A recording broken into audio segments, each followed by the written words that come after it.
Reviewers కూడా తప్పు చెప్తారు ఒకసారి, దే ఆర్ ఆల్సో హ్యూమన్స్, ఒక బ్రెయిన్ నుంచి వస్తుంది, దాన్ని దాటి ఆడిన సినిమాలు కూడా ఉన్నాయి. కానీ ఒకటి రివ్యూయర్స్కి నేను ఛాలెంజ్ చేయట్లేదండి, చాలా సంతోషంతో చెప్తాను. చాలా సార్లు రివ్యూయర్స్ ఏం కొడతారంటే కొత్తదనం కొడతారు. కొత్తదనం, ఈ సినిమాకి మీరు రివ్యూ రాస్తున్నప్పుడు మీకు గుర్తొచ్చేది కొత్తదనం మీరు రాసుకోండి. ఒక కొత్త పాయింట్ అని చెప్పారండి, చెప్పలేక కాదు, బట్ ఎలా చెప్పాలో చెప్పారండి. It's an awesome entertainer mix with family gambling.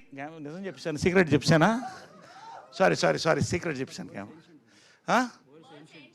అదే అందుకని గ్యాంబ్లింగ్ అనేసాను, సారీ. ఇప్పుడు మళ్ళీ మీకు 20,000 30,000 అయిపోద్దేమో. ఎనివే ఒక సీక్రెట్ అయిపోయింది సార్, వదిలేసేయండి.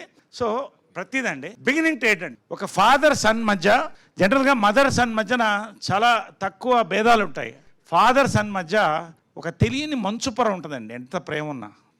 దాన్ని చెప్పాడండి గోపి సుహాస్ ద్వారా, సుహాస్తో పాటు, హీరో సుహాస్తో పాటు నా ద్వారా చెప్పాడండి.